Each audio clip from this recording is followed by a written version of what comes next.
پہلے بھی میں نے تقریر کی تھی کہ ہمیں اپنے اجتماعی رویے تبدیل کرنے کی ضرورت ہے۔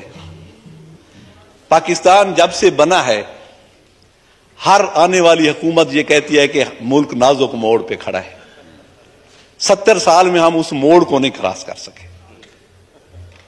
جناب اسپیکر، اب تو کتنے وزیر خزانہ، ہر حکومت کے ساتھ کوئی 2-4 نئے وزیر خزانہ آتے ہیں، اور جو بھی وزیر خزانہ آتا ہے اب تو آنے والے سے خوف لگتا ہے کہ پتہ نہیں یہ کون سا ایجنڈا لے کے آ رہا ہوگا اور کون سی مصیبتیں عوام کے لیے لے کے آ رہا ہوگا۔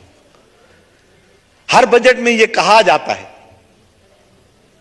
جس طرح ذہن کو زنجیر سے ڈر لگتا ہے، پیر و مرشد ہمیں ہر پیر سے ڈر لگتا ہے، اور مکتبہ فکر کی بہتات جہاں ہوتی ہے ترجمہ ٹھیک ہے تفسیر سے ڈر لگتا ہے۔ یہ جو اس کی تفسیر کرتے ہیں بجٹ کی، جو بھی وزیر خزانہ کہتا ہے یہ جو ہم ٹیکسز لگا رہے ہیں ان کا غریبوں پہ کوئی اثر نہیں ہوگا، ان کا امیروں پہ اثر ہوگا۔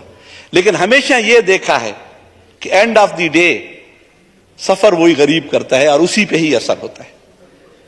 اب وزیر خزانہ اسحاق ڈار صاحب جب تشریف لائے تو ہم بڑے خوش ہوئے کہ شاید ان کے پاس ہمارے دردوں کا کوئی علاج ہو، کوئی مداوا ہو۔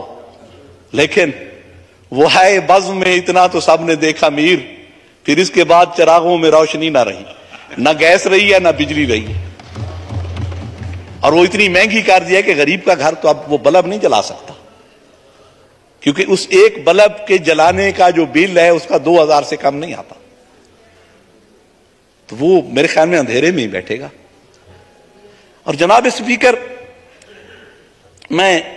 ہماری بدقسمتی یہ ہے کہ یہاں زراعت کی پالیسی بزنس مین بناتا ہے یا انڈسٹریلسٹ بناتا ہے، اور غریب کی پالیسی ہم امیر لوگ بناتے ہیں۔ نہ جس نے کبھی غربت دیکھی ہے وہ غریب کی پالیسی کیا بنائے گا؟ اور جس نے زراعت میں، میں اپنے کسی بھی وزیر خزانہ سے پوچھتا ہوں کہ وہ کبھی ننگے پاؤں کھیت میں چلے ہیں، کسی کھیت میں گئے ہیں زندگی میں کبھی، وہ کیا پالیسی بنائیں گے؟ ابھی کل وزیر خزانہ صاحب نے فرمایا کہ ہم نے اربوں کا پیکیج دے دیا ایگریکلچر کو۔ میں یہاں تھل کے کاشتکار کی ترجمانی پتہ نہیں کتنے سالوں سے کر رہا ہوں کہ ان کا قرضہ معاف کریں۔ یہ میرے پاس 2 نوٹس ہیں جو میں لے کے آیا ہوں۔ ایک کا قرضہ ہے 3,20,000